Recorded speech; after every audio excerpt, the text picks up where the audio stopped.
Okay, welcome to Bhutan. ഞാനിപ്പോൾ ഉള്ളത് actually ഭൂട്ടാനിലോട്ട് കയറിയിട്ടുണ്ട്. ഭൂട്ടാനിൽ ഇതാണ് ഭൂട്ടാൻ്റെ എമിഗ്രേഷൻ കൗണ്ടർ. ഇവിടെയാണ് നമ്മുടെ ഭൂട്ടാനിൽ നമുക്ക് വേണ്ടിയുള്ള എമിഗ്രേഷൻ വർക്കും മറ്റുള്ള കാര്യങ്ങളൊക്കെ ചെയ്യുന്നത്. ഇപ്പോൾ ഭൂട്ടാനിൽ നമുക്ക് വേണ്ടത്, ടൂറിസ്റ്റ് നമുക്ക് വിസിറ്റ് ചെയ്യുകയാണെങ്കിൽ നമുക്ക് വേണ്ടത് പാസ്പോർട്ട്, അതല്ല എങ്കിൽ നമ്മുടെ വോട്ടർ ഐ ഡി ആണ് വേണ്ടത്. നമുക്ക് ഒരിക്കലും ഇന്ത്യയുടെ ആധാർ കാർഡ് വെച്ചിട്ട് ഭൂട്ടാനിലോട്ട് നമുക്ക് എൻട്രി ചെയ്യാൻ പറ്റും. ഒരു ഡേ വന്നിട്ട് അതേ ദിവസം തിരിച്ച് കടക്കണം. ഒരു ടൂറിസ്റ്റ് വരികയാണെങ്കിൽ ഇവിടെ സ്റ്റേ ചെയ്യണമെന്നുണ്ടെങ്കിൽ നിങ്ങൾക്ക് വോട്ടർ ഐ ഡി, അതല്ല എങ്കിൽ നമ്മുടെ പാസ്പോർട്ട് വേണം.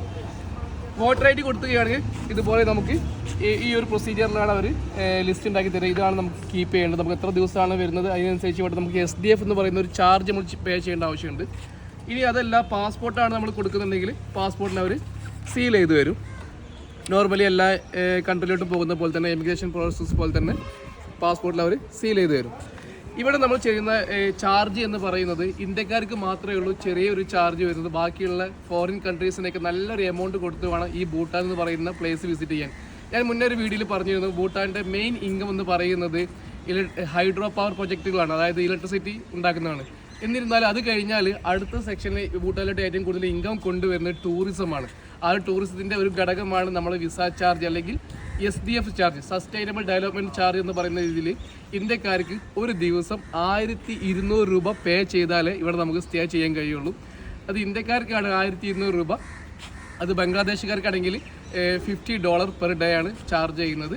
ഇനി അതല്ല, നമ്മുടെ മറ്റുള്ള കൺട്രി, ദുബായ് പോലെ യൂറോപ്പ് പോലെയുള്ള കൺട്രിക്ക് വിസിറ്റ് ചെയ്യണമെന്നുണ്ടെങ്കിൽ ഒരു ദിവസം $100 ആണ് ഇവിടെ ചാർജ് ചെയ്യുന്നത്. $100 എന്ന് പറയുമ്പോൾ നാട്ടിൽ 9000 രൂപത്തോളം മേലെയായി ഇവിടെ ഒരു ദിവസം എക്സ്പെൻസ് അവർ ചിലവാക്കണം.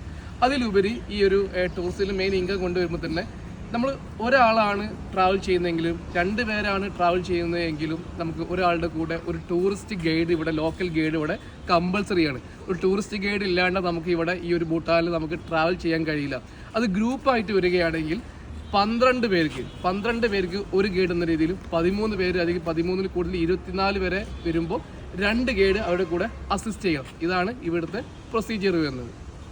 ആദ്യത്തെ എൻട്രി ചെയ്യുന്ന ഒരു ദിവസം നമുക്ക് ഫ്രീ ഓഫ് കോസ്റ്റിൽ വരും. പിന്നീടുള്ള സ്റ്റേ ചെയ്യുന്ന ഓരോ ദിവസത്തേക്കും നമുക്കിവിടെ ചാർജ് ചെയ്യണം. വിസ ചാർജ് പോലെ SDF എന്ന് പറയുന്ന ചാർജാണ് നമുക്കിവിടെ പേ ചെയ്യേണ്ടത്.